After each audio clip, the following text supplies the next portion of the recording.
My name is Emily. I'm currently working from home, earning a living. My father has been using computers for a long ago, so he taught me a lot about them. He was overjoyed like it was his success when I started working in computer-related jobs. I was very happy about this and felt proud of myself. Most of my work involves building programs, and I mostly sit in front of a computer for my tasks. Even on my days off, I never had a day without touching a computer, as I was programming as a hobby.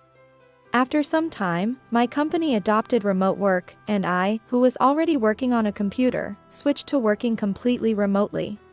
Since I already had a high-performance computer in my room, I decided to buy an expensive chair. It's to prevent back pain from sitting and working for long periods.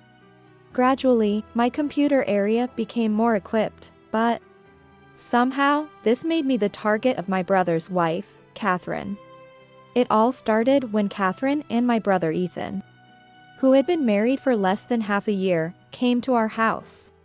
They came on a day that wasn't New Year's or Thanksgiving and said, "We've been talking about living in a detached house with Catherine. So, we wanted to show her the layout and what a family house looks like," my brother said. "I've always dreamed of living in a house because I grew up in an apartment," Catherine added as she activated her smartphone's camera function and started photographing the house. She took photos of the entire living room and then the kitchen. Next, the toilet and the bathroom. I wouldn't have thought to take pictures of those places. I thought, but for my sister-in-law, a family house was a dream to fulfill. I couldn't dampen her spirits. My parents were at a neighborhood basketball tournament, so they weren't home today. However, we knew a few days in advance that my brother and sister-in-law were coming. So my parents diligently cleaned the house. I offered to help, but they told me to focus on my work, so I only cleaned my room. Since it was after a big cleaning, I thought there wouldn't be anything dirty in the photos of the toilet and bathroom. Everything worrying was stored away. Then, as I followed my brother and sister-in-law around the house, Catherine went upstairs. On the second floor, my parents' bedroom, my brother's room, which is unused but intact, and my workspace. There was once a discussion about separating my workspace and bedroom. But since it would mean not having a room for my brother when he returned, we decided to leave it as is. I thought my brother, having his own family and being married to Catherine, wouldn't need to come back home often. As I was lost in these thoughts, Catherine and my brother were saying, "This was my room. It hasn't changed since I left home." "Oh. Does that mean you can come back anytime?" "Maybe, our parents want to live with Ethan."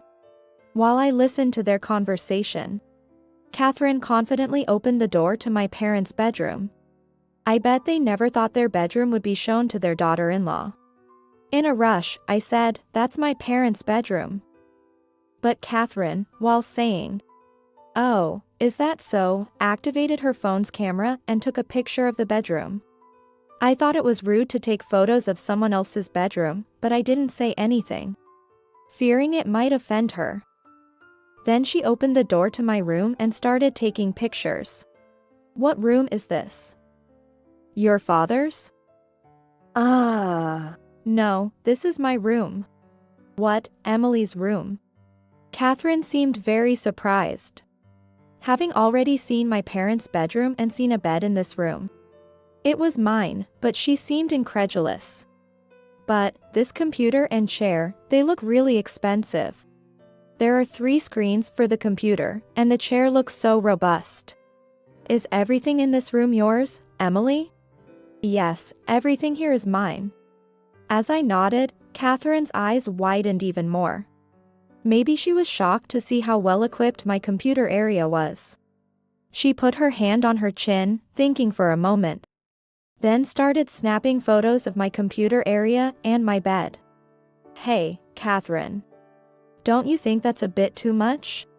I understand if Catherine wants to enrich her computer and peripherals by taking photos of my setup. However, taking pictures of my bed is quite embarrassing.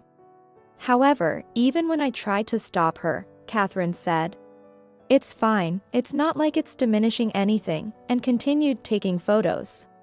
Finally, my brother put his hand on Catherine's shoulder and said, "Please, stop now," which made her stop taking pictures, albeit with a slightly displeased expression. It seemed even my brother thought her behavior was inappropriate.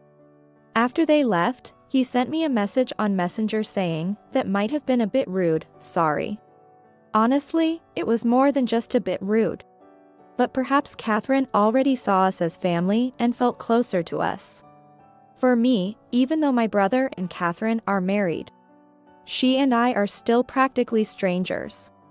I accept this as just a difference in how we perceive personal boundaries. However, when I mentioned that Catherine had also taken photos of the bedroom, my parents frowned as if they were displeased.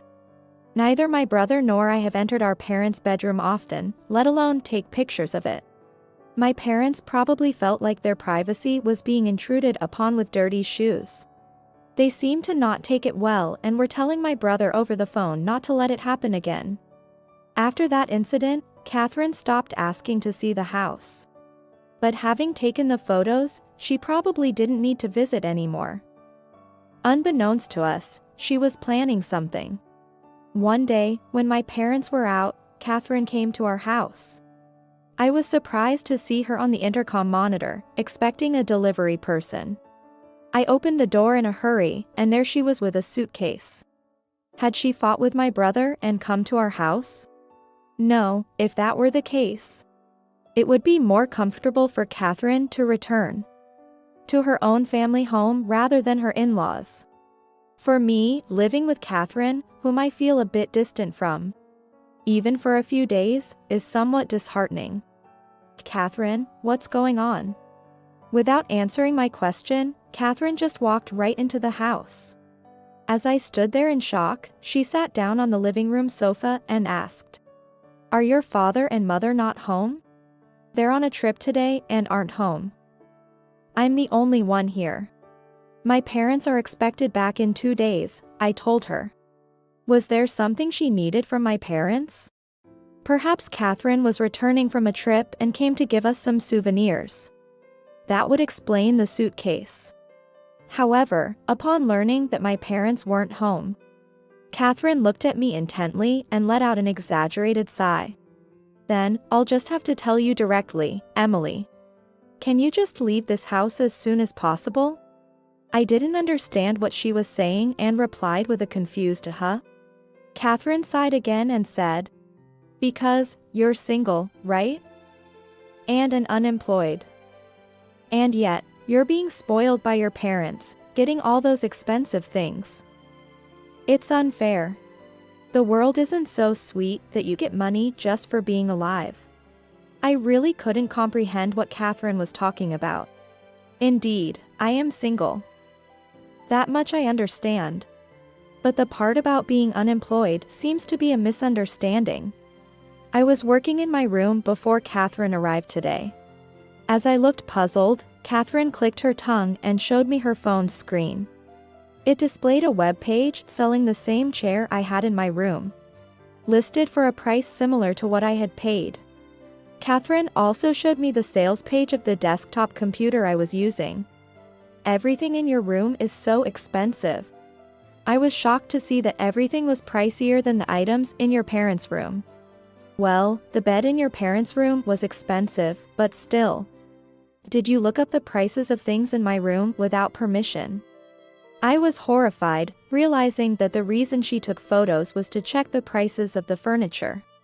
Could she not understand how inappropriate her actions were? It's not a big deal. Sooner or later, Ethan and I will live in this house anyway. I was just checking the furniture prices for that time. Living in this house. Weren't you supposed to build a detached house with my brother? I thought there was no option of living together since my brother talked about building a house with Catherine. Ethan seems to think that way, but I want to quickly own a detached house and become a housewife. To do that, I think the only way is to acquire a house that's already here.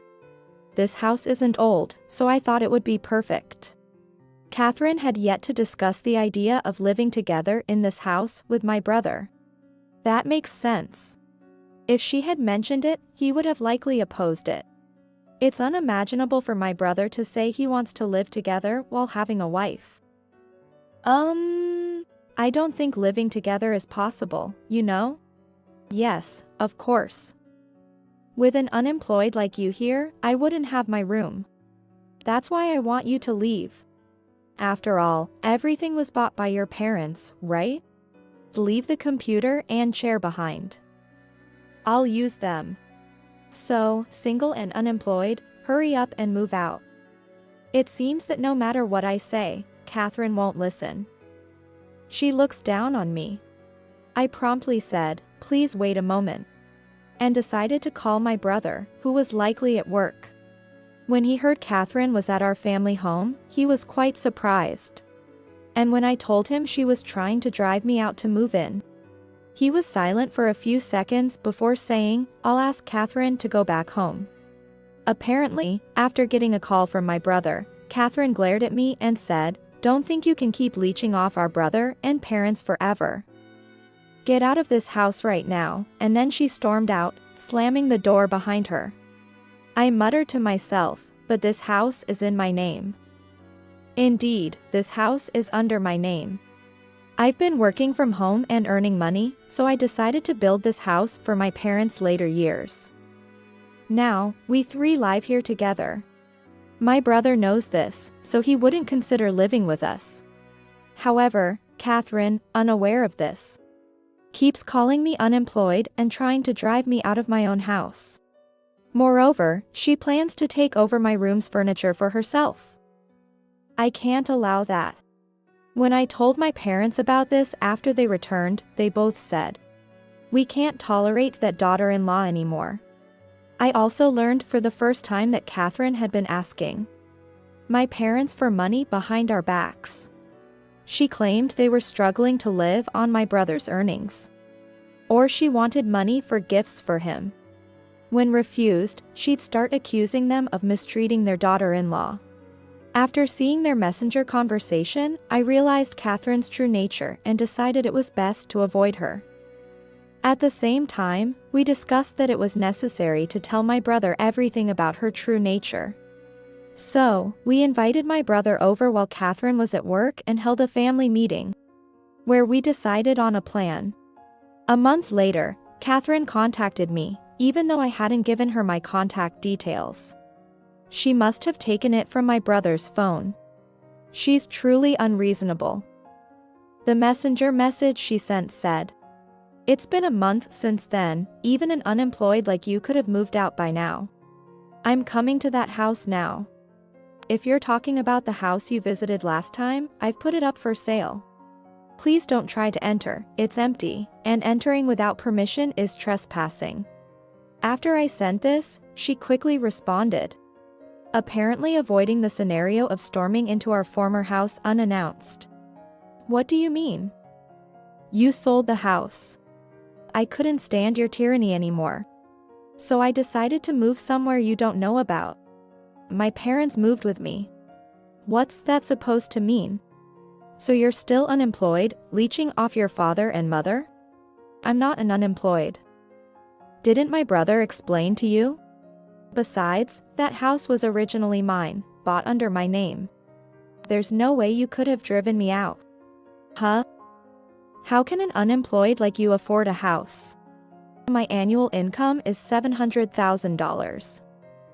I saved up and bought the house myself. Why don't you go back and talk to my brother? Surely, she hadn't had a proper conversation with my brother since she stormed into our house a month ago and demanded I leave. So, it seems Catherine wasn't listening at all when my brother talked about my job. She was caught off guard by the unexpected turn of events and decided to go back to my brother saying, can't be helped. I'll just have to go back and talk to him. A few hours later, she called me repeatedly in a panic. When I reluctantly answered, she was almost crying. What should I do, Emily? Ethan told me he wants a divorce. Even if she tells me this, if my brother wants a divorce, then that's what will happen. There's nothing I can do. Look, surely Ethan is also angry because I tried to kick you out even though you have money. So, can you tell him that you've forgiven me? That should calm him down. What is she even talking about? My brother wouldn't decide to divorce just for that reason. But perhaps Catherine, with her lack of common sense, doesn't understand.